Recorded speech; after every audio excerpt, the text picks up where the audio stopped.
Host Richard Jennings, and I do this with my co-host Carlen Charleston, and together we talk about unity. So we want to welcome you to our show today, and we're really excited about our show today because this is the first time we've had a lot of in-studio guests, but it's usually by Zoom or virtually. And today we've got our first live in-studio guest, and we're very honored to have Police Chief. I always call him Chief, but he's a lot of other things besides that. We're going to get some info on that later, but I call him Chief Barnett. So we're just glad to have you, Chief, being here with us today. Thank you for coming. Thank you. All right. And so we got a lot of things we're going to cover today, and we got a lot of topics, and so we're going to sit down and just throw some of these things out. But one of the first things we wanted to talk about, tonight, the upcoming presidential debate. A lot of issues. You got some pre-debate analysis for us, Richard. What do you think? Well, I got the popcorn ready. This is going to be something. I don't know if we've ever had a more contentious election cycle. It is really the mudslinging and the name calling and the innuendos. It's really going to be something. And my biggest concern is at the end of the day. I love the way that this debate is being set up. It's 90 minutes, no breaks. Ooh. No studio audience. They got studio audience. They do have a studio audience, but it's between 80 and 100 people, and so but there's no breaks. Trump is Trump. Trump said, "Okay, we're going to check, make sure he doesn't have an earpiece, so they can feed him questions or straighten him out when he messes up." And there's no spin room at the end of it. So you know how they normally. The Republicans will say, okay, so this is what he said, and this is really what he said. And then the Democrats will say, well, this is what was said, but this is what we really meant, or what was really meant. But you got the different broadcasts, so like CNN will cover, Fox will cover, so they'll still have those spins. They will still do that. It just won't have anything connected to the actual debate location.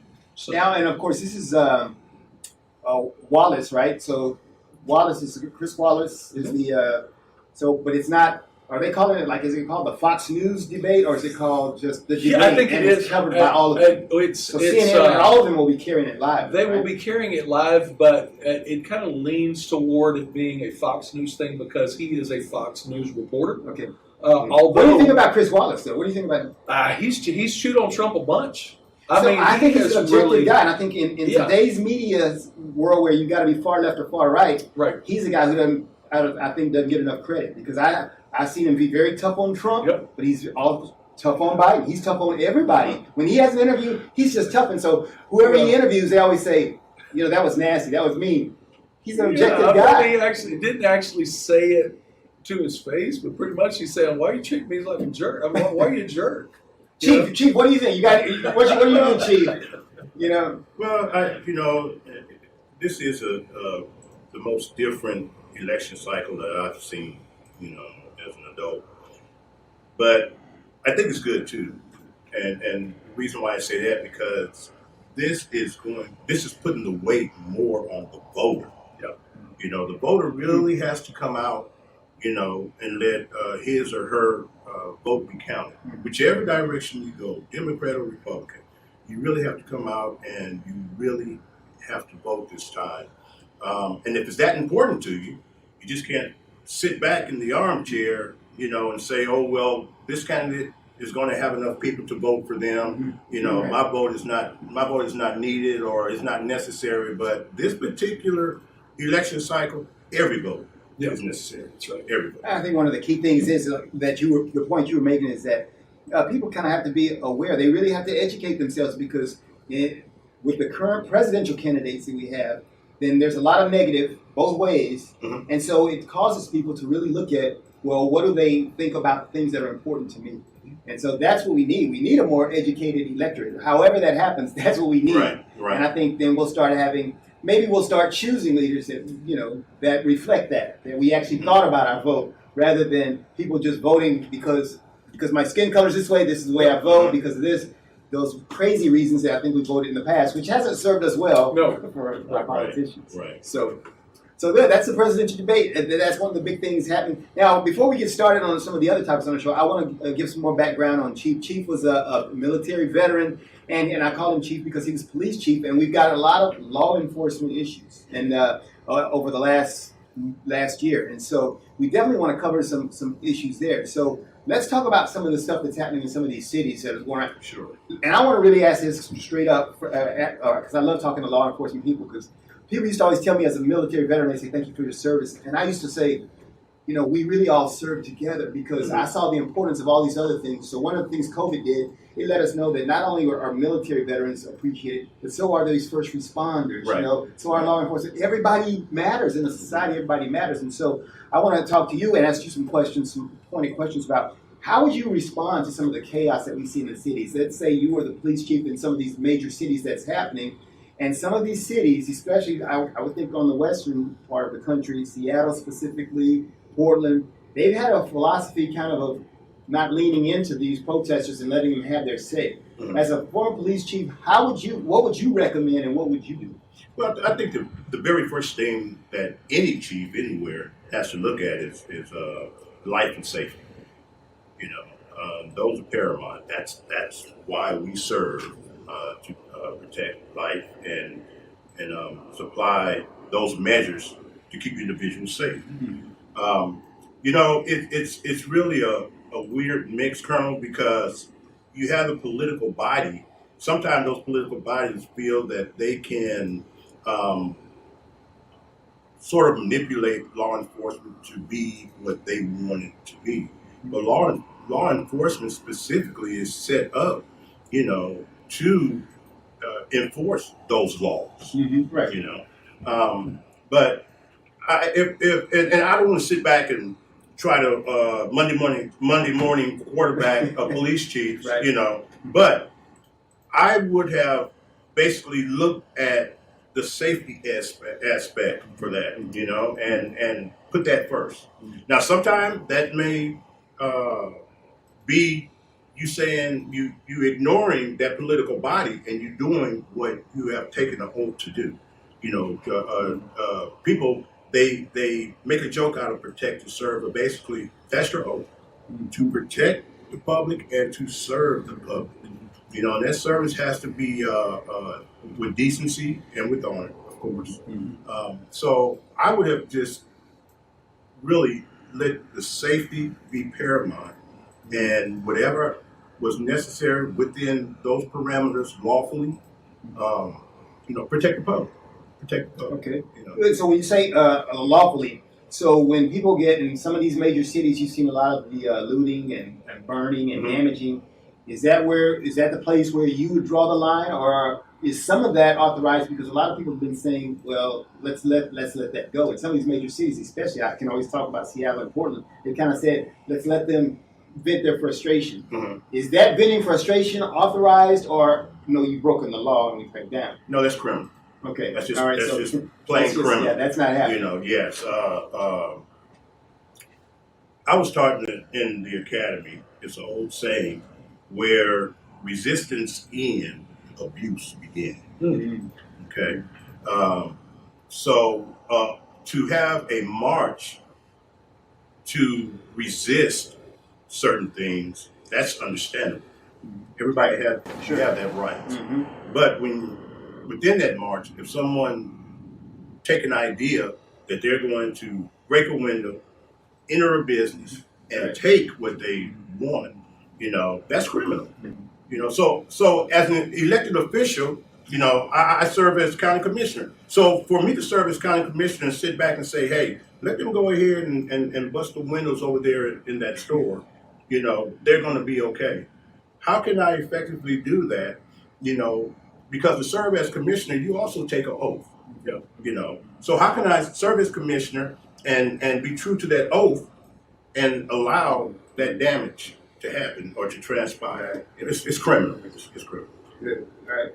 And so, we're going to get to some. So, Chief Barnett is the Water County Commissioner in Precinct 3. And so we're going to ask him some specific things about his area of jurisdiction and the Precinct 3. But I'm trying to milk him up to some of this law enforcement stuff right now. So, because we got so much of that time. I want to ask you a question about Breonna Taylor. And situation there. So where do you think, and kind of just a slight review, of course, they didn't indict anybody specifically in regards to Breonna Taylor's death, but they indicted the one officer for in wanton endangerment because he was firing indiscriminately.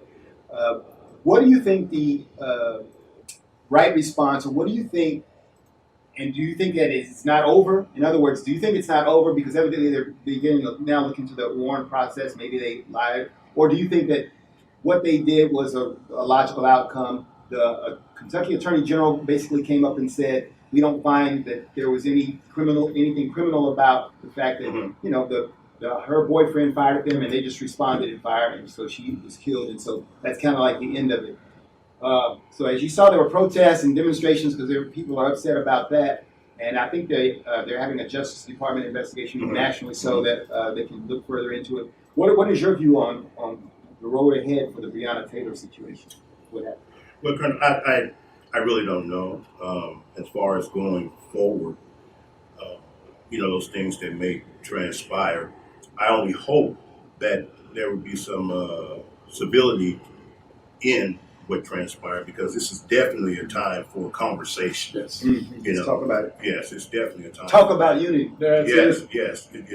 And Kentucky law. I don't know how that law is. But as a former police administrator, and looking at that particular situation, it's possible that it could have been handled differently by law enforcement, and not trying to point a finger at anyone, and trying to say who was right and who was wrong, because that we still have to look at the law, the written law, for that particular state and how that law is correlates with the actions that transpire, but just being in situations, I've executed warrants with agencies that I work for, executed warrants with federal agencies, and maybe it's time that we take a look at how those warrants are executed. As far as our approach, and the way we do our approach. Law enforcement is something that has been around for centuries and decades. I want to say maybe New York was probably one of the first way back 1830 or whenever it started. But needless to say, everything has to go through its origin, and everything has a start, it has a middle, and it has an ending. And even in law enforcement, I think we should start looking at some of our processes and some of the way that we do things, But I will say this, and you all forgive me, I'm a preacher's son, so if I get winded, just let me know. But so are you. I know. You can go. So, but one thing that has to be understood, and this is not by any means an excuse, everyone is fearful. People look at law enforcement, they look at us wear a uniform, They look at us wear the badge. Man, you're scared. Mm-hmm. You're scared. Right. You're scared. And if you aren't scared, when you get ready to execute something, then there's something wrong with you. Right. So maybe those are things that, we need to look at also, the training, redo training. Now, I don't think legislatively, I wouldn't want anyone that doesn't know anything about law enforcement to offer suggestions. Tell you what you need to do. That's just like me. Yeah. Just like me, I don't know a thing about brain surgery, so I look crazy. Ben Carson, how to do something. Exactly. Yeah. Exactly. So that's really good, and I think you made a very key point. Of course, we're here on Talk About Unity, and because I'm the executive director of the Erase Race American Unity Movement, and I think that the point you make about us being scared, and it's everybody really is scared. Yes. Everybody's scared of each other. Why? I think a lot of it has to do with our social media. We don't really connect with people, and that's why it's so important we have that we got our live in-person guests, because There's a difference when you talk directly to a person than it is when you're shooting out text messages or doing social media. And that keeps us from really knowing people. So we think we know people. And think about you've been on social media and the hate that's generated. Oh, yes. And you can hate somebody from a distance. But when you start talking to them like this, something different happens. Right. There's something about that eye-to-eye contact that we make. And so I think we are scared. I made a post on Facebook last week where this lady walked up to this police officer in a car.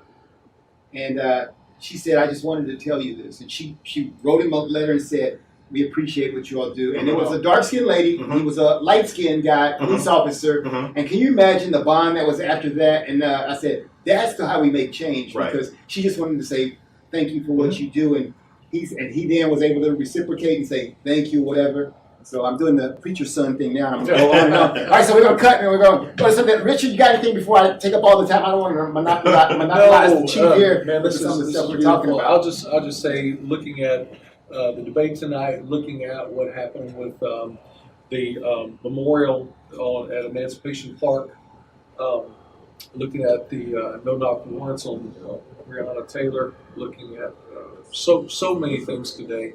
The gentleman, here's one of the things I wanted to talk about just real quick. There was a post that went viral. A dark-skinned guy wearing a red shirt was approached by a police officer. Maybe you've seen this. And he says, you fit the description of the guy we're looking for. I need you to show me your ID. He says, no, I'm not going to show you my ID. He goes, well, no, you fit the description of this person we're looking for. We have to see it. And so he resisted. I'm not going to show it to you. And so they put the handcuffs on him. Of course, they got his wallet once he was handcuffed and realized that it wasn't him. He was actually, they said he was an FBI agent or something like that. And so then that whole thing spun out. The whole thing could have been handled differently if you're not the guy. Like I said in my post, and this is where I bring it up now, is I said, man, show your ID. Be calm. Don't fight. Show your ID. It's over in 5 minutes. You go on about your day. The vicious attacks that I received by saying that, of course, I'm this name and I'm that name. I'm this, this is what, and I thought, we really can do a better job the way we post on social media, the way that we interact with law enforcement, the way we react with other parts of our culture, our community, and talking about things. It all comes down to what you said about that letter that she wrote to the police officer. She opened the door to proximity, which is the basis, the bedrock of relationship. And if we can sit down and have conversations and get to know each other and get together, then all of a sudden what's happening in your life matters to me because you're closer to me than you were before. Short story. I was in the hill country. He's not just a preacher's son, he's a preacher. So we're going to be here a while. All right, I'm a preacher, got a story. So when I was out there, I did a real good job keeping the fields not mowed so they have 9 baby deer running on the place. Well, this one young deer tried to jump the fence like the adults, caught its front leg, broke its neck, and didn't know it. But I went over and I saw the deer was moving, saw the buzzards circling. I'm like, no. So I went over and picked up this deer and realized something was wrong. Called the game warden. They put me through all the different tests. Sure enough, the deer is paralyzed. But we tried 2 days, massaging its neck, feeding it, giving it water, moving it, trying. Of course, there was no good, and so I had to put the deer down. And so after I put that deer down, the first thing I said was, who made that deer run too fast? Was there a car? Let's put some speed limit signs on the road. Let's shorten those fences. Try to come up with all the reasons what keep these deer from getting hurt. And the memorial at Emancipation Park of this, these people that are losing their life for these social injustice things. I noticed on the stage, there was not one white person on that stage. There was one light-skinned lady that spoke just briefly and one Hispanic man that spoke, but the entire swath of humanity that was around this speech or this presentation of having this, it's a monument or a memorial for people all around that lost their life to injustice. And I thought 83% of the population is non-African American. And it just seems like the people on the stage really don't want the input and help of 83% of the population. I thought, no, we need to build a relationship and let everybody get on the tug of war rope. Let's everybody pull on this thing, because if we build a relationship and we're one step closer to each other, then when injustice happens, you're going to have a whole lot more weight, a whole lot more influence, a whole lot more even rapport with those that the officers feel comfortable with, or the political decision makers. We have relationships sometimes, and then we can go and we can really push against some of these things that really should be addressed. Yeah, that's very important. I think in any major analysis you make, and I've been doing a lot over the last few years since I started my nonprofit, as I travel the country, and one of the things I look at historically is that Dr. King, along with the others who've made really good progress in this area, they talked a lot about integration. Right. I mean, integration was a very big word. You don't hear that much. No. You don't hear that, and we don't understand that there's going to be a difference if you come up with a solution that has the integration of all the people involved, vice one that only has a certain segment of the people involved. We are America, and we're kind of a different animal in the sense that we have a whole lot more diversity than most countries. Most countries are more monolithic, and so they might not have those issues as much as we have them. So you can easily disenfranchise somebody by just catering to your kind in America, and that can have very profound impacts. And so Dr. King, I was watching last night on PBS. They had this, it said, "Still I Rise, America After MLK." And I noticed when they're marching, they had signs that said, "Integrate now, integrate now." And when you think about the other side, there were people who kept saying, "We will never integrate. Desegregation now, desegregation forever." And so there's something very important, just like we were talking about, it's important that we bring people together and talk face to face. There's something very important about us integrating and becoming one. Sure. Kind of the thing you're talking about. When you have these things, it's easy enough for us to say, let's have a black-only thing. It's very easy to do that. Right. The question is, what kind of impact is that going to have? Is that going to have negative impacts later when you really want integration, when you want help from other people? You can't say, I'm going to be over here and do my thing, and I'll call you when I need you. We've got to integrate, and I think that's a very big part of what we do at the American Union. We talk about how we can work on these things together and bring about solutions to it together. You know, Richard, and what you were saying, you know, sometimes these groups don't want outside help. Assistance. Yeah, they don't. And the reason I believe sometimes because it weakens the stance. You know, if I'm saying this group right here does not want to help me or work with me, and no one from that group is here with me, you understand what I'm saying? Sure. Then it's easy for me to take that. It's easy for me to take this stance there, and it becomes stronger in the eye of the individual who really don't know, you know, what's truly going on or what that stance is. But if Richard would come over here to help me, you know, I can no longer say, well, that group over there doesn't want to help me. So it weakens my foundation now, Sure. you know, and I see that a lot now in this election cycle. Right. Yeah. Sure. Yeah. Mm-hmm. So. Yeah, that's huge because all the things. And I mean, think about in your precinct. Tell us what the makeup is of your precinct, and like you're running for re-election now. Mm-hmm. What does it take for you to get re-elected? How do you campaign? I basically, right now in this pandemic, it's kind of hard, Right. you know, Mm-hmm. knocking on doors because some people just aren't going to open, you know. But social media, you know, I have a real good young man that's helping with social media.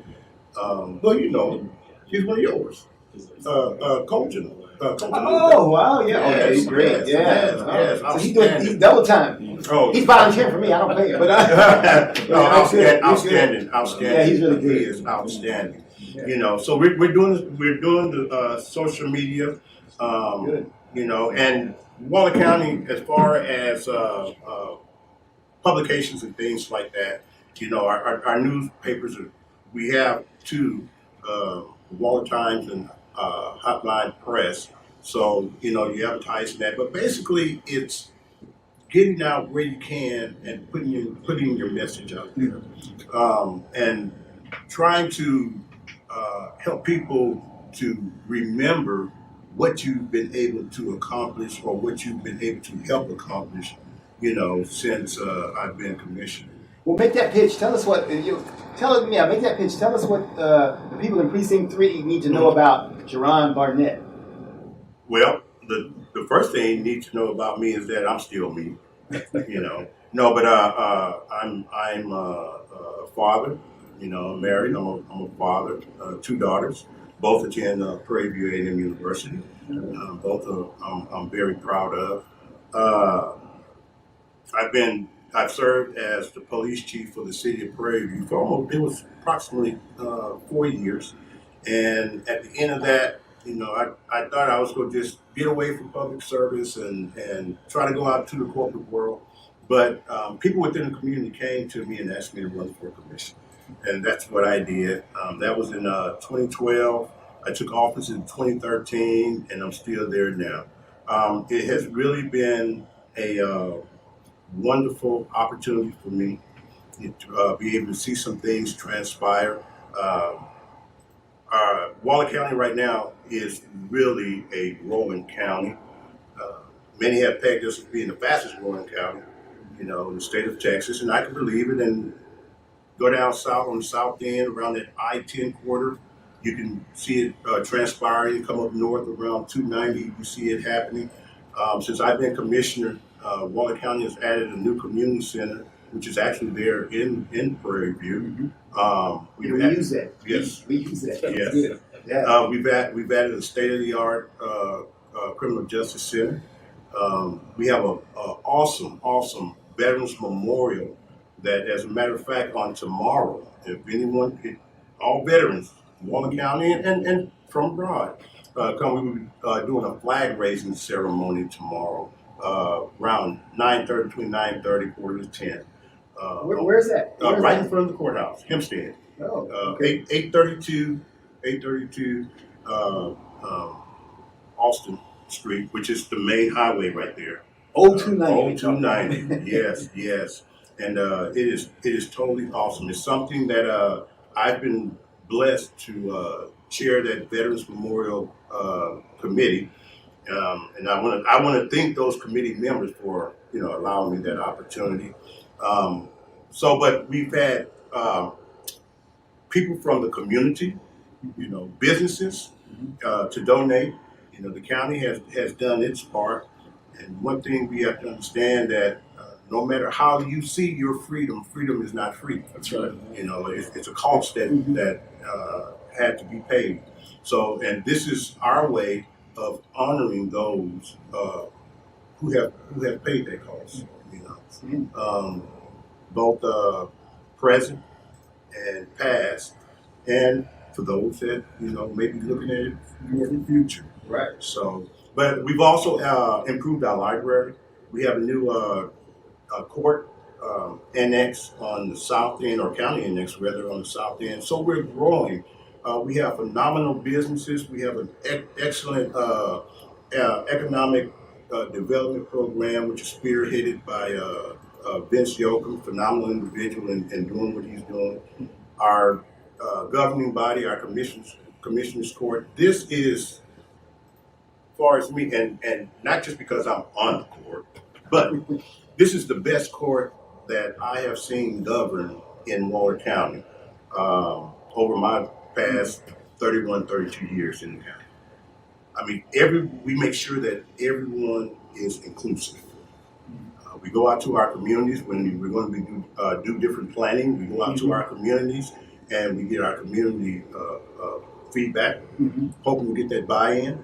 As we were discussing earlier before we aired, our strategic plan. Yes. We have an all-encompassing strategic plan in Waller County, and we have a master park plan that we're working on, transportation plan. But all those plans are due to citizen participation. the citizens actually coming out and saying how they would want their county to look and to be represented. And I also want to give a shout out on the strategic plan to the extension co-op there at Prairie View A&M University. When we first started this thing in 2013, they were the first players on the field to help us with this, and then others came in and began to help us. Our present county judge, Trey Duhan, he did a great job in bringing outside sources and pushing this thing forward.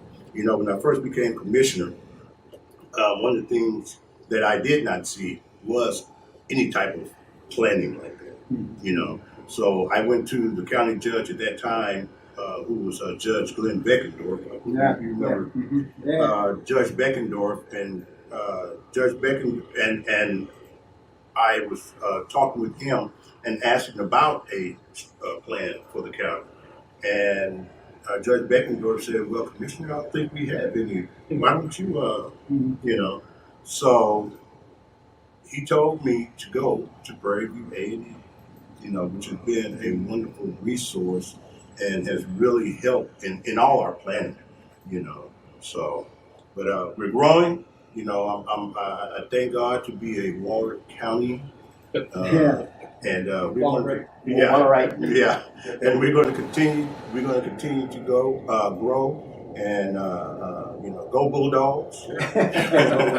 Hey, we're all Bulldogs here. Yes.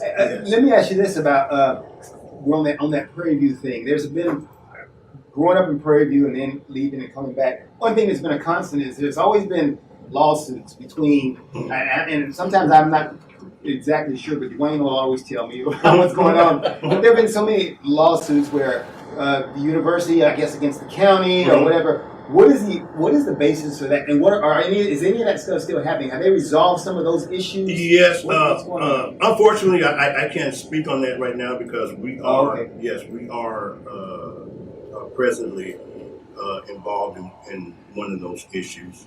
But it is something that been nagging for a long time. Yeah. So, does it appear that we're making progress? Are we really addressing the actual issues now? And what has been the reason why it's taken? Yes,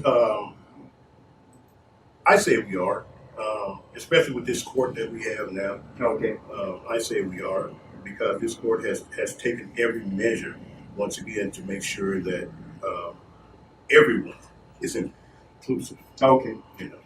So that kind of ties into. I want to ask, what is the atmosphere? You talked about the inclusive court, and so we're making some strides in this, in what I call the era of Black Lives Matter. Mm-hmm. How has that been affecting both the work of the court and Waller County in general? What's your view on Waller County in general and how the court is playing? Right. Carl, with the Commissioner's Court and within the county itself, we've done things that, once again, like I said, I haven't seen done before.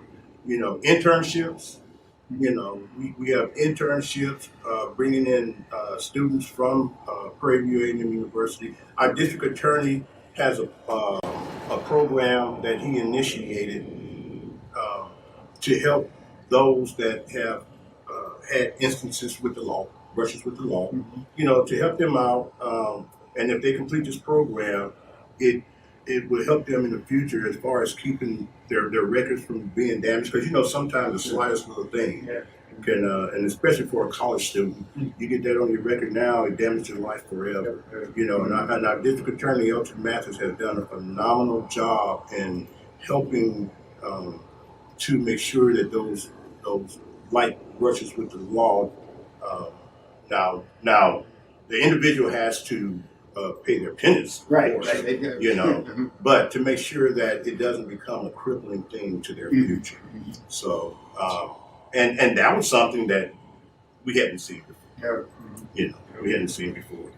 We're still working. As a matter of fact, I'm working with Congressman Mike McCall on our zip coding issue. As you know, Prairie View has 3 different zip codes. And economically, it's crippling. Because it doesn't show a designation, for the city of Prairie View itself, except, right now, when you put in the address in one of the locating mechanisms, the university would pop up, but you still have the city itself. So Congressman McCall is working with me on that. He's being very, very aggressive with that, and I think we're going to get something done. All this stuff, it takes time, of course. You can start today, and it may not come to fruition until 3 or 4 years from now. But you have to plant the seed, to get it going. I really think some of those things on that particular issue with your future planning, we had talked earlier, Yes. 10, 15, 20, 25 years into the future, embracing residential, commercial, the university, so many things. Business is coming. Oh, yes, they are. So we can either manage change or get run over by change. I believe one of the things that is going to be fixed, a byproduct of progress and growth and development, is this whole zip code thing is going to have to be taken care of. Right. Because people are going to occupy that space. Oh, yes. That space is going to have an address. So, Yes. So it has to be addressed. And the thing about it is that Prairie View isn't the only city that's having to share a zip code. Further down south, the city of Patterson is also having to share a zip code with the city of Brookshire. So it makes it hard to have your economic footprint and your identity when you're doing that. So, but I'm after talking to Congressman McCall, I feel that we're going to get, something done behind it, but it's going to take time, and everybody needs to understand, that they have to give us the opportunity within that time to get these situations taken care of. And I look at the infrastructure, and you look at Prairie View, and we got about 5 or 10 minutes left, and I'm gonna end them with talking about this because it's kind of the story I think of our country, America, is that we have some bad history, across America, and we know a lot of that was along racial lines. But we've got to start thinking about how we move forward. And so when I look at Prairie View, I remember when we opened up our barbecue restaurant there, and we were looking at some other property acquisition. We noticed some very strange things, and it's certain things such as like, you can drive to Waller coming from Houston on 290, and as you're headed west on 290 there, then you've got those feeder roads, up through Waller. As soon as you exit Waller, no more feeder roads. Right. Then they begin again after Prairie View, and you go on, and you go, and so we used to think about that. Why is that? Why are we a pass-by? And then we add that onto the zip code issue. Why can't we get zip codes? And you get this picture, and you start thinking. And I'm a very objective guy to go, man, somebody had some very divisive things planned for us. And so it's much more important for us to start thinking about how we go forward and then what we can do differently so that we prevent that from happening in the future. So yeah. Carl, that's a good thought. But I think we also need to look at the history on some of those things and how they came to be. Since I became commissioner, it's my understanding that one of the reasons why we don't have those feeder roads is because whoever were the elected officials at the time, and this was a municipality, that they didn't want the road to go straight through as it does coming out of Waller and going into Hempstead. They wanted to go underneath because they didn't want the noise disturbing the local residents, So with that road going under, having the overpass, and you have to go underneath University Drive there to continue east or west on 290. That presented a problem too, as far as the service roads. But trust me, TxDOT is looking at that, and I think because when you get into that, then you get into the economics then, because your property there is not nearly as valuable if you got that feeder road where you can put businesses and you can get, because otherwise now people can't get off there, and so so it's one of the things you think about. Progress. That progress is going to bring about those things. We can see them. We can see that ball rolling. Even right now in the Waller area, that ball. We can see that ball rolling. Well, now how's Precinct 3 and Waller County doing as far as COVID? How are we doing? Look here. Waller County, we have decided not to rely on the state, not to rely on the federal government, but to do this thing ourselves. We have our own COVID testing that we're doing. And we voted this in week before last, I believe it was. And we're working with a medical facility out of Fort Bend. And they're helping us so where we can do our own COVID testing. The thing about working with the state, you have to work on state time, and sometimes that can be progressive, and sometimes it can just be downright slow, So we've taken the bull by the horn, and the county is paying through a grant that we got. The county is paying for our own COVID testing for our citizens. Oh, wow. I tell you, man, Waller County is the place to be. That's good. Yeah, and so have our numbers been good? Our numbers stabilized and going down? How are we? Our numbers are stabilized. Okay. Our numbers. Because I know we started back at school, and it probably gave everybody a chance to ramp them up some. Because Right. we started going back out, and so it's good if we're stable right now. Yes, Probably yes, really our numbers are big. stabilized, and the thing about those ebb and flows in the numbers, we have to realize too, more people are getting tested. Yes. Those numbers are starting to go up. I was reading a report a few days ago with the flu season coming up on how close COVID-19 and flu symptoms are. Right. So now we're going to go through another stage of, okay, do you have the flu or do you have COVID-19? So, yeah. Challenging times. All right. Hey, well, we appreciate Chief in the studio with us today. Like I said, our first live guest. It's been a great time. And we look forward to. You got any closing comments before we head out there, Rich? No, I just sure hope things work out for you, Chief. Because the conversations that we had before the show, how you're looking into the future, getting the feedback from everybody that's in the community, all the stakeholders. Yes. It's what Waller needs. Yes, It's sir. something that we've longed for that. decades ago, and Yes. now we see the progress. This year. And so, How can people find you, support you? You got anything, a Facebook website where people can go and support Chief? Well, I keep saying Chief. He's Commissioner Barnett now. Commissioner. Yes. Re-elect Commissioner Barnett. Or you can also contact me if you'd like. I'll give you my number, which is 832-483-8900. Or you can also P.O. Box 2846, Prairie View, Texas 77446. And once again, I appreciate everyone's support, but more importantly, I'm asking for your vote for re-election. Please allow me to finish some of those things that we started, and to start some of those things to where someone else will have opportunity to finish.